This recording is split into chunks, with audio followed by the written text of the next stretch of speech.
Hashem. So we're on 58.2. We're at the bottom of the first column. We're going to go back to the Mishnah. Echad asara ve'echad asara rabbi. The Mishnah spoke about 10 people or 10 myriads of people, if there's a differentiation between 10 people or 10 myriads of people. Ha gufa kasha. The Gemara says that the Mishnah is self-contradictory. Amarta, you said here in the first segment of the Mishnah, you said that whether there are 10 or there are 10 myriads of people, that we see that groups of all sizes that are larger than 10 are the same with regards to the Zimun, with regards to the grace after meals. And then, what are you saying now? When there's 100 people, there's a differentiation. So is it that 10 or 10 plus, or is there a differentiation between 10 and 10 myriads? Because it seems that in two different Mishnahs, one says there is a differentiation, and the other one says there is no differentiation. The Gemara answers this.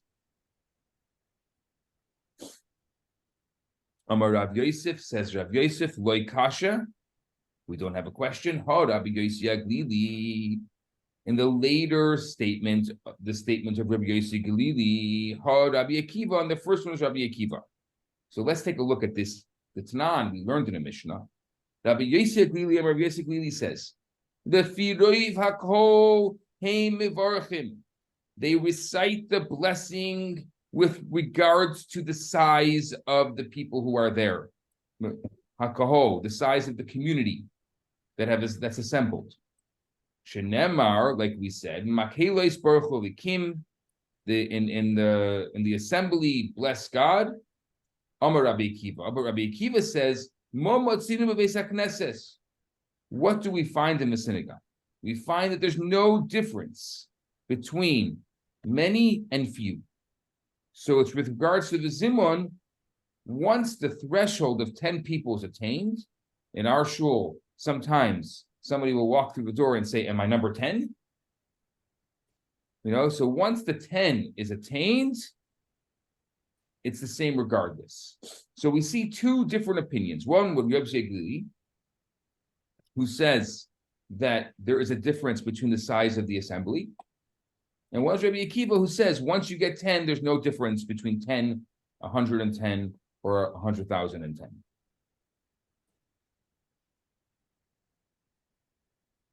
Now, what's the source? Rabbi Akiva and Rabbi Akiva.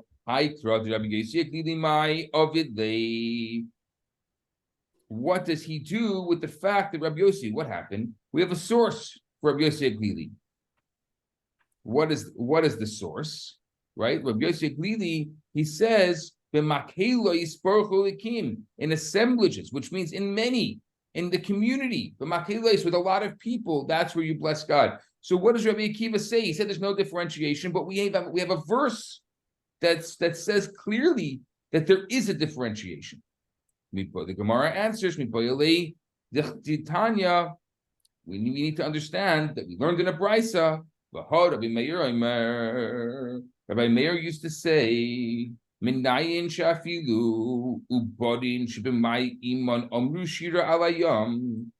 where do we know that even fetuses in their mother's womb sang the praises at the Red Sea? After God splits the Red Sea, the Jews are leaving Egypt. God splits the Sea of Reeds, and the Jewish people walk through on dry land. 7 days, right? The seventh day of Passover is when we celebrate this day of the splitting of the sea. And it says, so now the Brisa says something fascinating. Rameir says, how do we know that everyone was praising God in the sea? Even fetuses in their mother's womb were singing when they crossed the sea. What does it say? Shenemar, the Makeles Baruch Likim Hashem and Makar Yisrael. It says an assemblages bless God from the source of Israel. The source that's referring to the source, mimkar. The source is the womb. This teaches us that the blessing went forth to God from those that are in their wombs of the mothers of Israel. What do you say to this?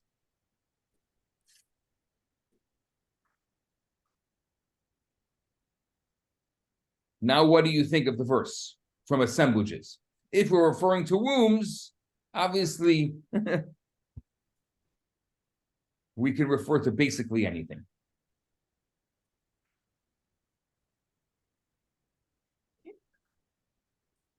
No comments, okay?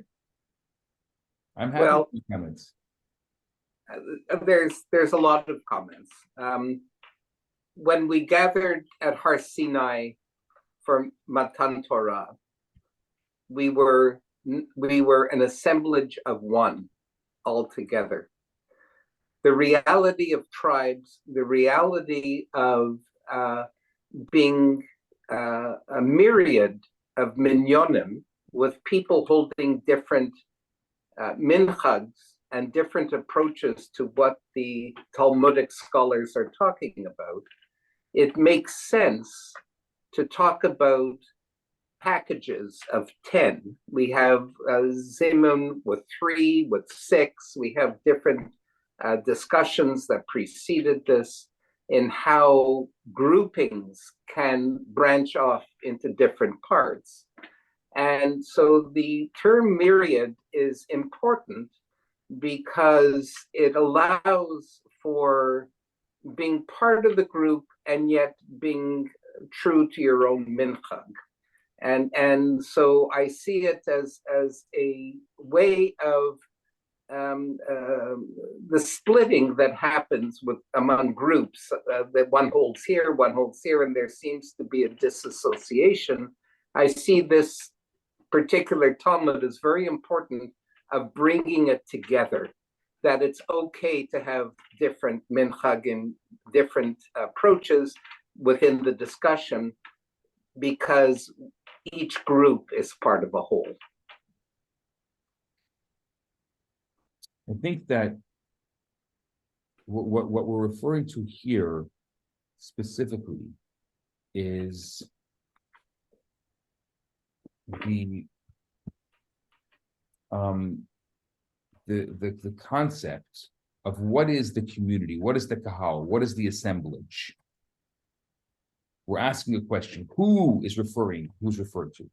So, is there a differentiation if you have a minyan of 100,000 people versus a minyan of 10?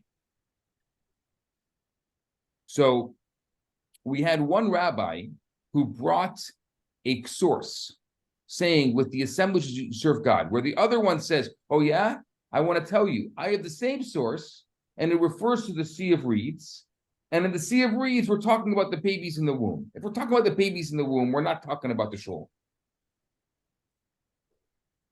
Mm.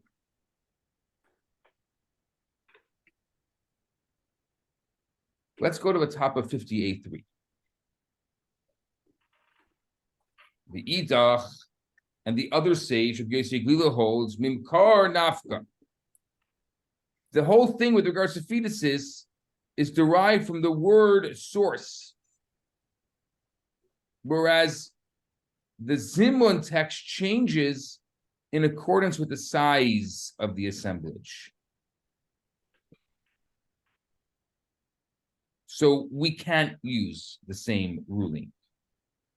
Amar Rava says, halacha Rabbi Akiva, I want to tell you, the halacha, the law is like Rabbi Akiva, that the Zimun text remains the same, whether the group consists of 10 or 10 myriads. That's the reality. So you had a very nice idea. I'm very happy for your whole thing with your wombs and your Sea of Reeds.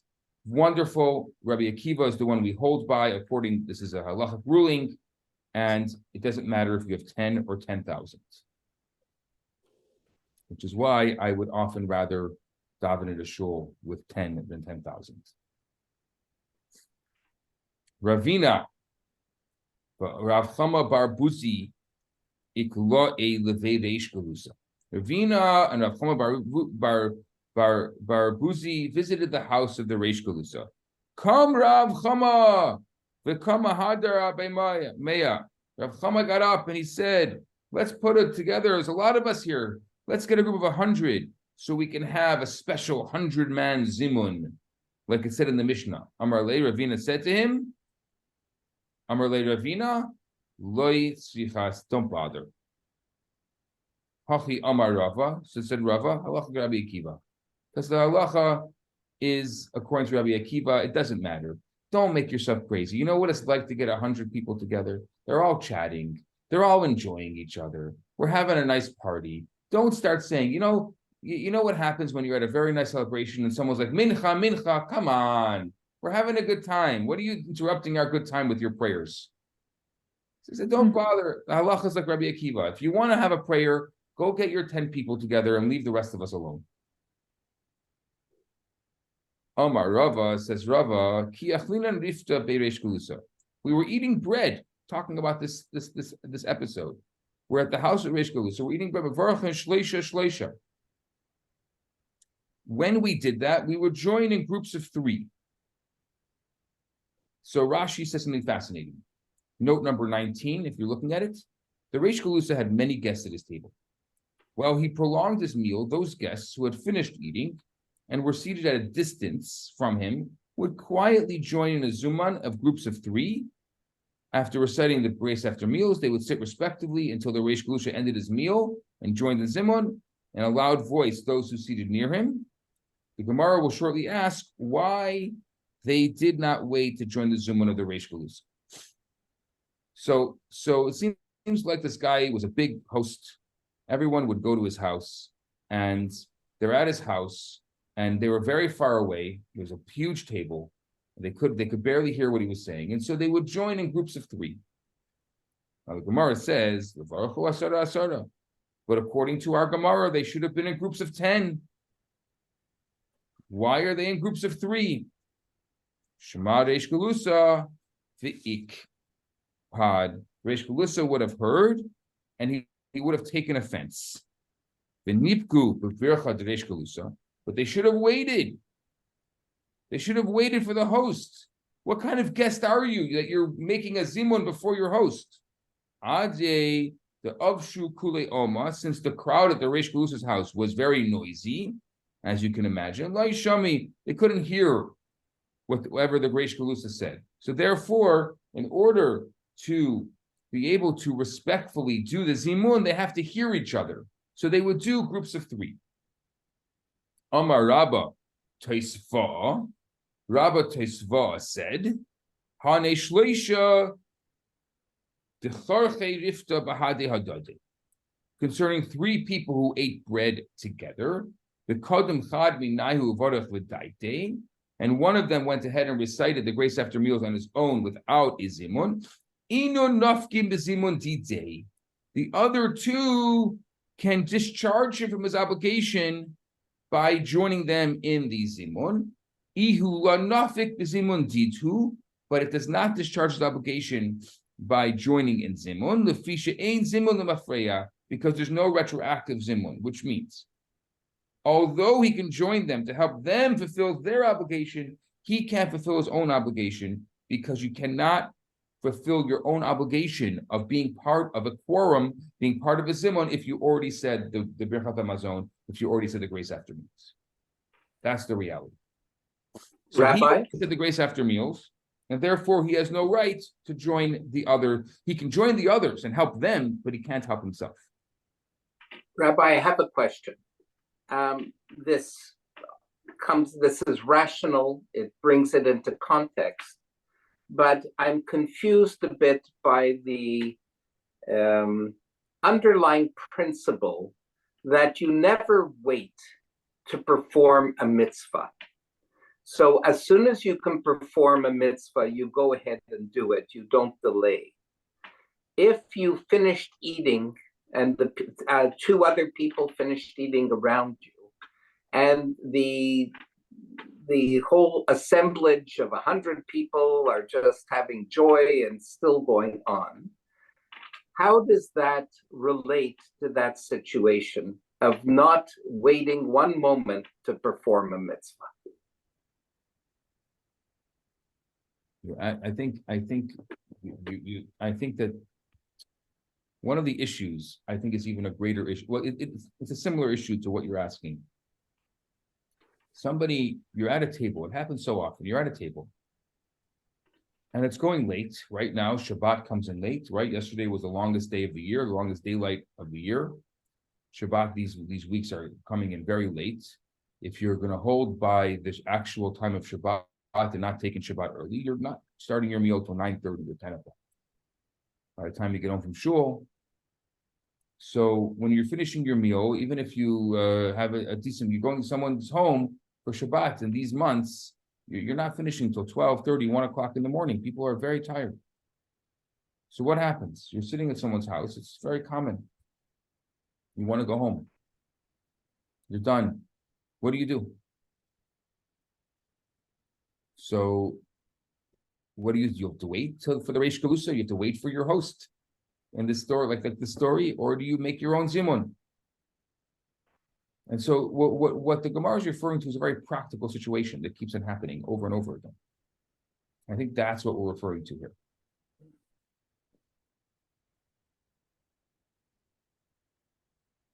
So very often, people who don't know better, they're going to say, okay, I want to go home. They don't even ask anyone because they see there's a bunch of guests there and they just start praying.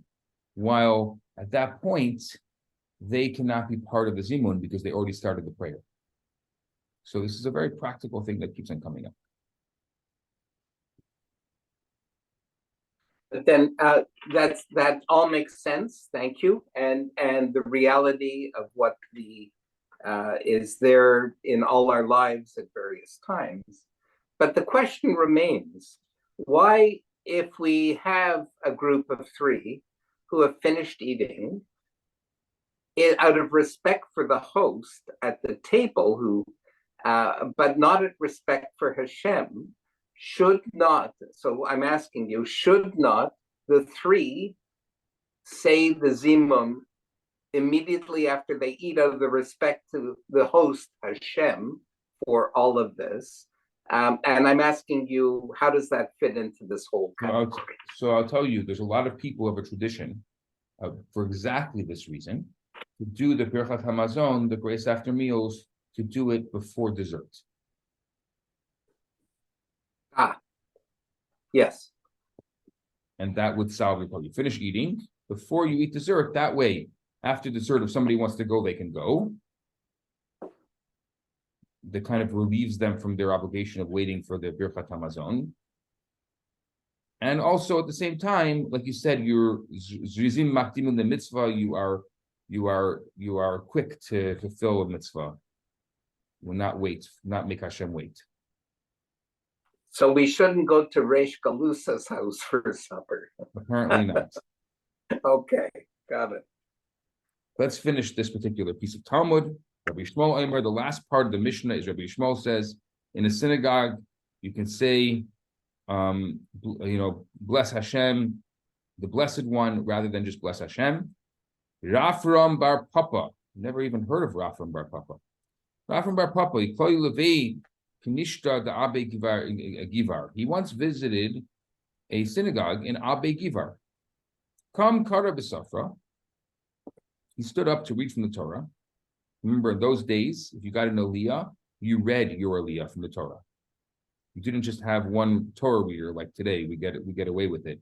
If you wanted an aliyah in those days, you had to read your aliyah. So they called him up for an aliyah, and he was reading from the Torah scroll. Amar Baruch was Hashem, and he said Baruch was Hashem in the beginning before he read the Torah. Amar Mavarach, and he was silent, did not say Hamavarach, the blessed one. The entire congregation responded loudly, Baruch was Hashem Hamavarach. You know how people want to give you a point. They're like, excuse me, sir, come on. You're supposed to say the right words. You're saying the wrong words here. Ad Hamavarach. Amar Rava. Rava said to him, Asya Ochma, black vessel. What is black vessel? You're going to now learn a Talmudism. So, note number 26. Amoraim sometimes addressed one another with this term. connoting the total engrossment of Torah scholar in his studies, which sometimes makes him neglect to wash his clothing, so it appears like a blackened pot. So he says to him, black pot, you're dirty. Why did you get involved with dispute? You're bringing a dispute into our shul.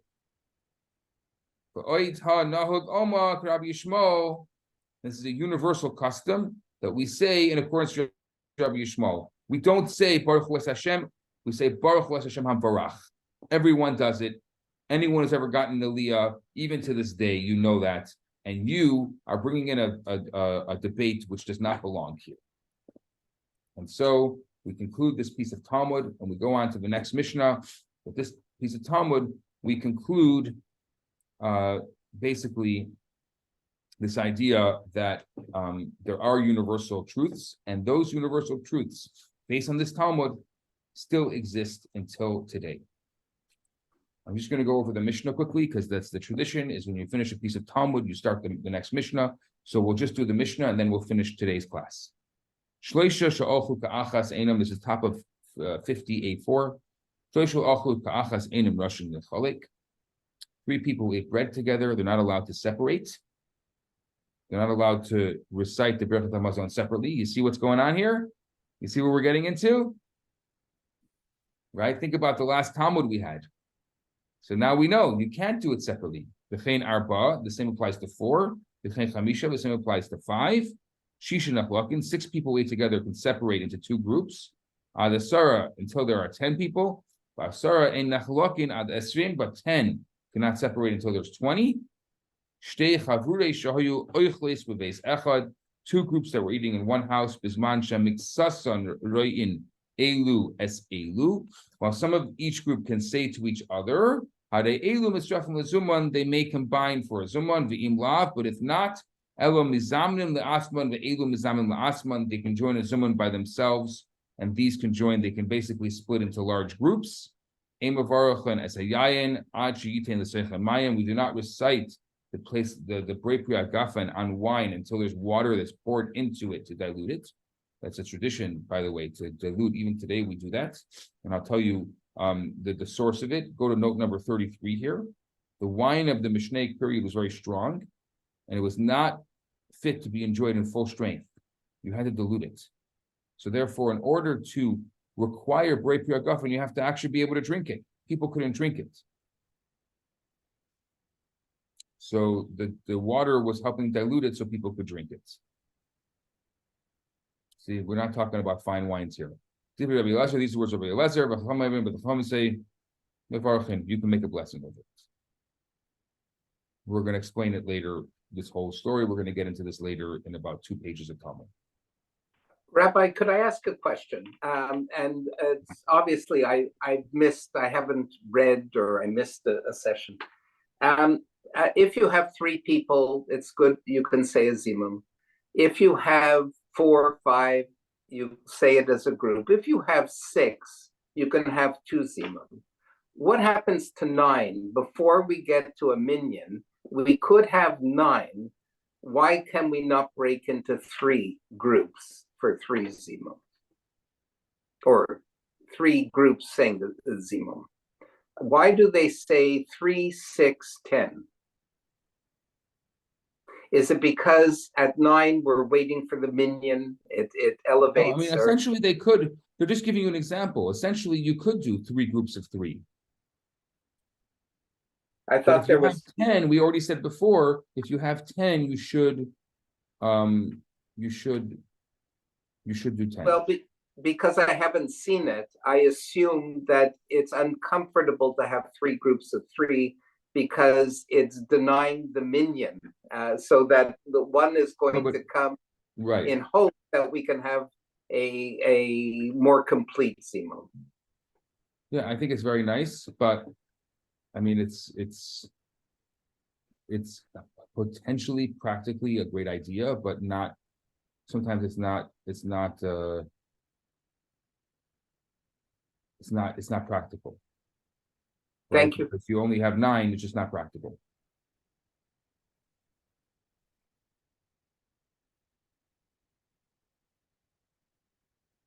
Okay, I think